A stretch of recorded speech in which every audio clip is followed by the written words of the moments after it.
بسم الله الرحمن الرحيم نحمده ونصلي ونسلم على رسوله الكريم أما بعد عن أبي أمامة رضي الله تعالى عنه قال سمعت رسول الله صلى الله عليه وسلم يقول اقرأوا القرآن فإنه يأتي يوم القيامة شفيعا لأصحابه رواه مسلم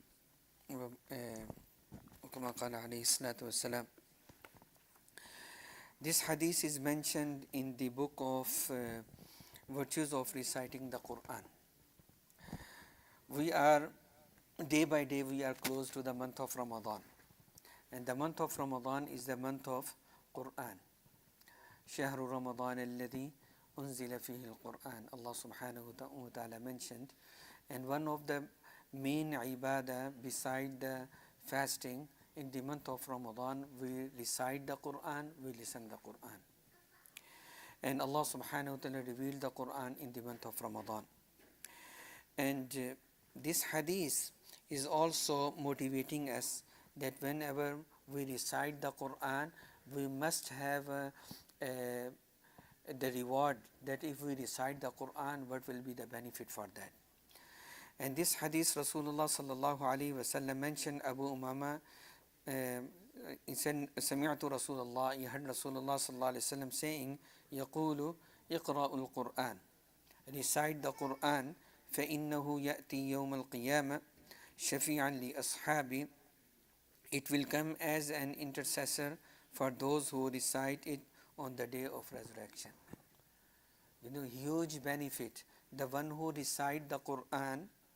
And then muhaddithin, they explained this hadith that the recitation is not just only recitation is not enough, who recite the Quran and act upon the Quran, because other ahadith are saying also that recite the Quran, understand the Quran and then act upon the Quran. Then what will be the benefit? That this Quran will come as intercessor on the day of Qiyamah for its reciter.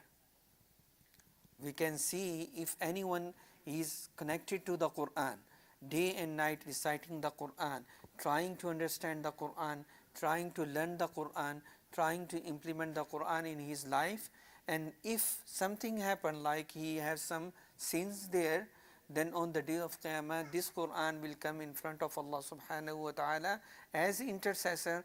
Ya Allah, this person was reciting me day and night frequently, and he was trying to implement me in his life, that please accept my intercession in his favor.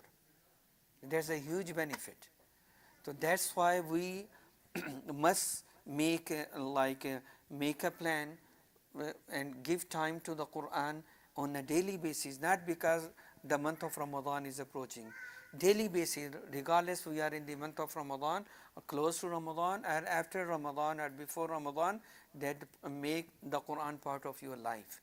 And you can see the benefit, like whenever you are reciting the Quran, then you will feel it that I have something.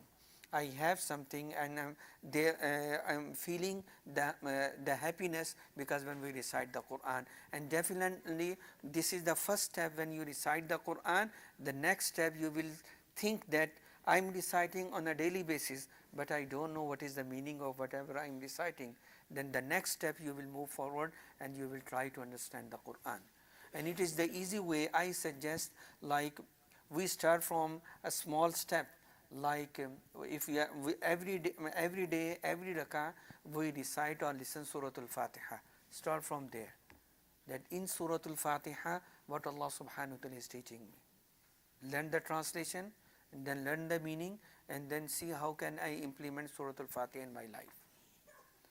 How can I implement Qul a'udhu bi Rabbin Nas, Qul a'udhu bi Rabbil Falaq, Qul huwallahu ahad, to read and then translate, and then how can I implement in my life. Just take a small step. And these surah, most of us we know them, and try to understand. How many of us we know the translation? How many of we know the meaning?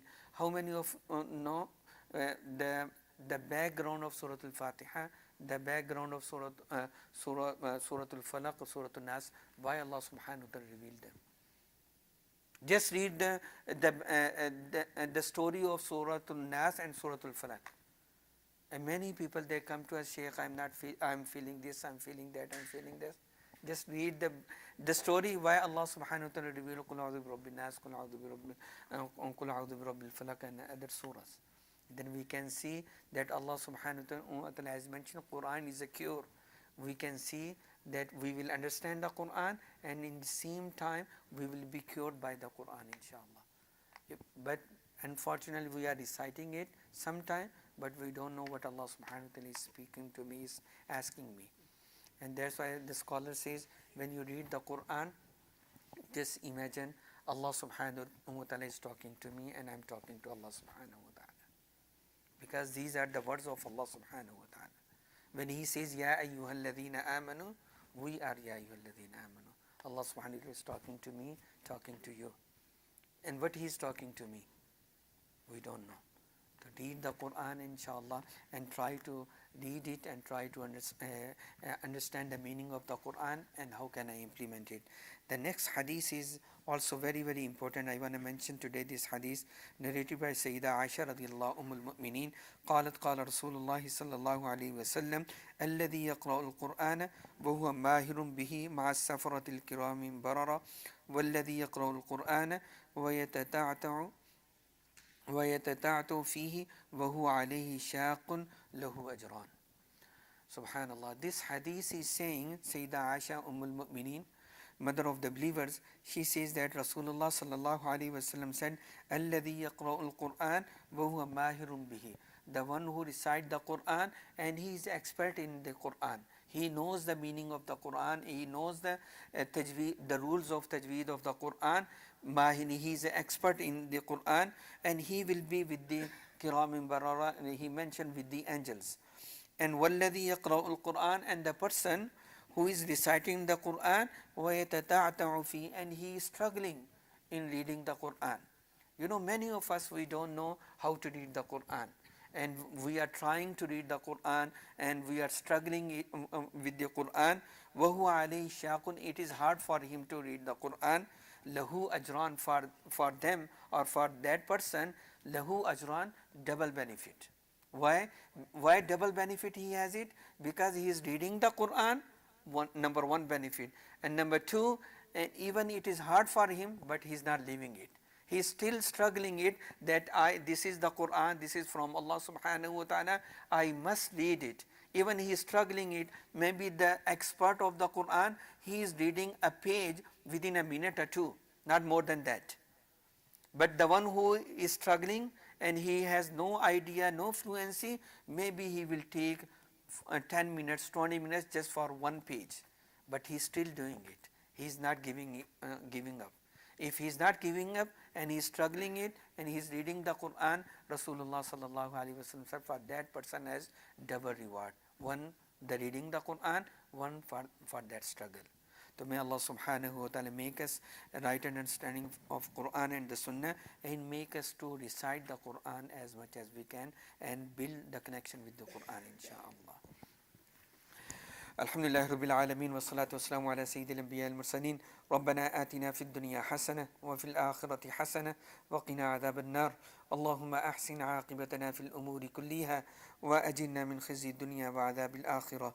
اللهم اغفر لنا وارحمنا وانت خير الراحمين. اللهم ارزقنا وانت خير الرازقين. فاطر السماوات والأرض أنت ولينا في الدنيا والآخرة. توفنا مسلمين والحقنا بالصالحين. اللهم إنا نسألك تمام العافية. اللهم إنا نسألك دوام العافية. اللهم اشف مرضانا ومرضى المسلمين. اللهم ارحم موتانا وموتى المسلمين. اللهم انصر الإسلام والمسلمين. اللهم انصر المسلمين في سبيلك في كل مكان. اللهم انصر المسلمين في فلسطين. اللهم أصلح أحوال المسلمين في كل مكان. اللهم بلغنا رمضان. اللهم بلغنا رمضان. اللهم بلغنا رمضان. ربنا تقبل منا إنك أنت السميع العليم وتب علينا إنك أنت التواب الرحيم.